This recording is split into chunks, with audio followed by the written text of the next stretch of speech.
Like many Final Fantasy titles that followed the successful trifecta of Final Fantasies VII, VIII and IX, Final Fantasy XII is no stranger to criticism, whether it's the unique license levelling system, the gambit system that automated battle, or indeed the dense politics-centric story. There are plenty of debates going on that weigh up the pros and cons of Final Fantasy XII, but perhaps one that stands out most consistently over the years is the character of Vaan, his inclusion in Final Fantasy XII, and indeed his elevation to something more of a hero character. So here we're going to look at Vaan's role in the story of Final Fantasy XII, consider to what extent he is a worthwhile inclusion to the game, and see if he can't be retrospectively vindicated, if not appreciated, for his contributions in Final Fantasy XII. So jumping right in, I think looking at Final Fantasy XII through the passage of time, it has for many, I think, aged like a fine wine. It's become more appreciable on reflection, and it's been increasingly distanced from the controversies that existed at the time of its release, such as Yasumi Matsuno's departure from the project, various Square staff jumping ship at this time, and so on, which very much threw something of a cloud over the initial release and first couple of years of the game.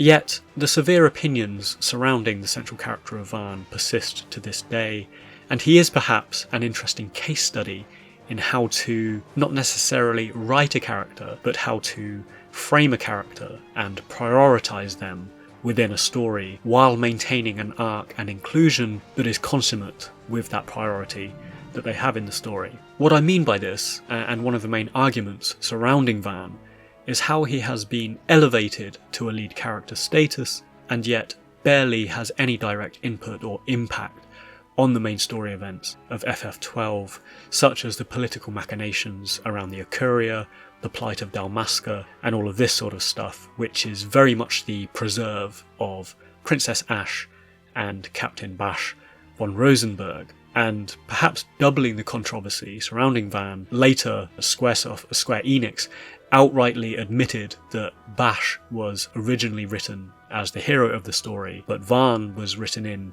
later because the team felt that a younger hero would appeal more to the target demographic of the game.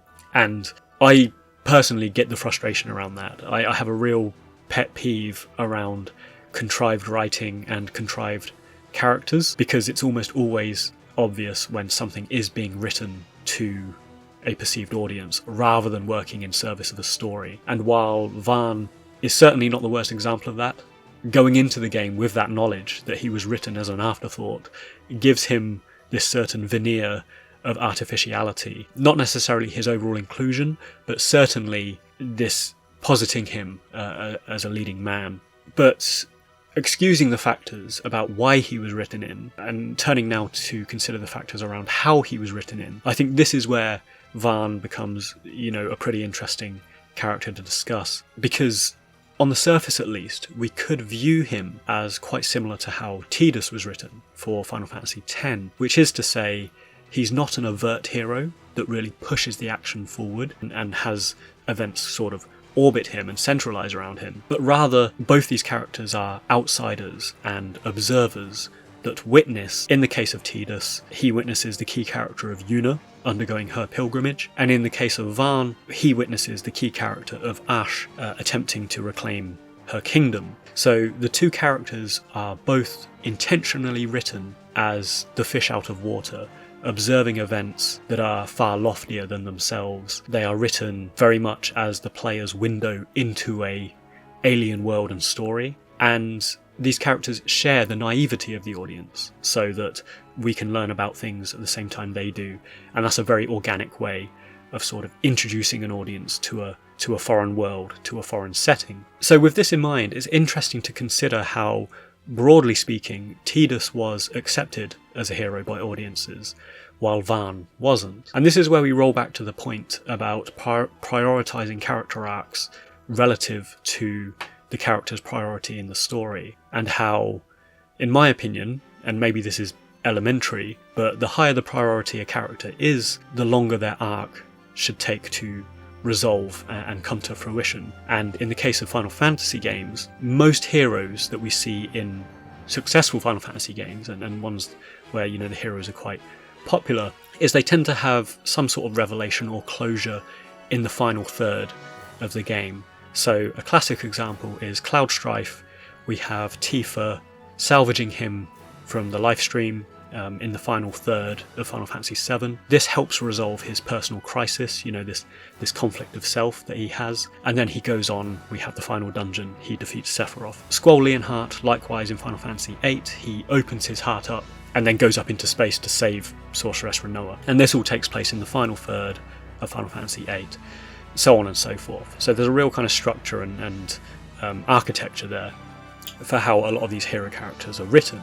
Turning back to Tidus and Vaan, we can see that Tidus, though he is written in a similar way to Vaan, he has much more of an enduring arc throughout the events of Final Fantasy X, even though he is arguably second to Yuna in importance. So for example, returning to Zanarkand is the opening gambit of Tidus' story, and it propels both himself and the main party through the first 2/3 of the game until we do actually arrive at Zanarkand. We also have him desiring to reconcile with the absent father Jack and confronting Jack as Sin, which is his second priority that again takes him much of the way through the game. And then we have the steady build-up of the romance with Yuna being the third. So fantastic escalation and a multi-layered sort of purpose and pace for Tidus' story arc over the course of Final Fantasy X. Turning to Vaan, we have, like Tidus, an opening gambit where we actually play as his brother Rex in an onboarding sequence, and at the end of this onboarding sequence, Rex gets mortally wounded by Judge Gabranth, who appears in the guise of his twin brother, Captain Basch. So this sequence is intended as a part of Vaan's raison d'etre. His arc is to get to the bottom of his brother's death and propel him forward in this adventure. And yet the issue here is that the mystery surrounding Rex and his demise and the twin brother of Gabranth is cleared up by Captain Basch in like the first hour or two of the game, which arguably renders Vaan obsolete and certainly renders him obsolete as a hero character, because the driving factor behind him is pretty much resolved immediately. And likewise, the additional ambitions that he has, this sort of idealism around sky pirates and wanting to ride in an airship, is again resolved in the first couple of hours of the game when we take our trip to Bajurba. And I think this lack of a broad arc that surrounds Vaan is by and large part of, or at least the cause of, a lot of the criticisms that this character has received since the game's initial release.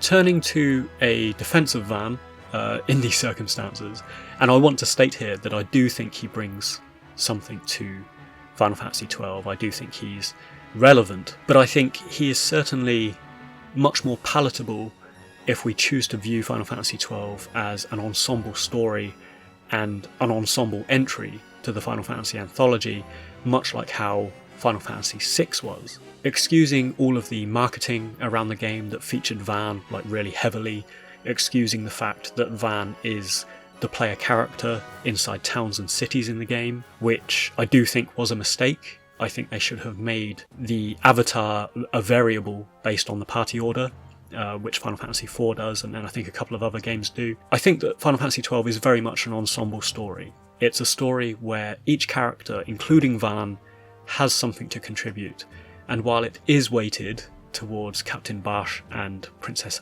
Ashe somewhat more, we do have Balthier, for example. He has this haunted past and father issues with Cid. Penelo has her dialogues with Larsa, which I think creates a wonderful rapprochement amidst the turbulent politics of FF12, and Fran brings this outsider world-building perspective that many non-human characters do across Final Fantasy games. So I think the key issue here around delivering on the ensemble was that the writing was quite lopsided. So Balthier, for example, has this relationship with Cid, he has this history with the judges and the Empire, but it's never really exploited, it's never delved into enough to make it mean anything. And likewise with Vaan, he has these animosities towards the Empire, but it's just not really evolved and it's not developed enough to make it mean anything. And I think he takes more flack for this than others like Balthier does, because he was framed as the game's central character. A second and I suppose final reason I think Vaan does work and is a valid character within Final Fantasy XII is if we account for FF12 as an Ivalice game. And the Ivalice games have always been pretty unique in how they deal much more with human struggles and human follies than other Final Fantasy games. And Final Fantasy Tactics and Final Fantasy XII both deal heavily in themes of social class and imperialism and things like this. So the human condition and the social strata of things, we could say. And if we consider Final Fantasy XII without Vaan's inclusion, what we have is a game that basically centres around the upper classes of society. We have an esteemed captain, a princess, a nepo baby sky pirate, and his Playboy bunny girlfriend. So for me, Vaan, and by extension Penelo, bring this crucial ingredient of social class, and in particular the lower classes, and it brings them into the fold of the central story. It shows the people who are suffering at the hands of these more loftier elite classes. That's what forms his outsider perspective. That's what brings this Aladdin-esque demeanour into the world, and I think works quite well. And to take that further, we could even argue that from a mechanics point of view and a character class point of view, Vaan brings in that sort of thief class into the fold of the story, which is part and parcel of Final Fantasy's history. So I think he does play an important role in the game. He plays to this thematic angle of social class, as I mentioned. It's simply that he was very mistakenly, I think, marketed, and in other subtle ways, as I say, as the key avatar in the game, posited as something more of a hero, when in reality he is probably third, if not fourth, in the hierarchy of Final Fantasy XII's Fellowship. And indeed, I'd argue I'd probably rank him below Penelo in importance in the story, because, as I say, she has this excellent ongoing diplomacy with Larsa, which I think really helps build out our idea of the Arcadian Empire and things like that, and this more positive diplomatic perspective that Larsa has compared to his brother Vane. So in all, does Vaan deserve all of the hate he receives?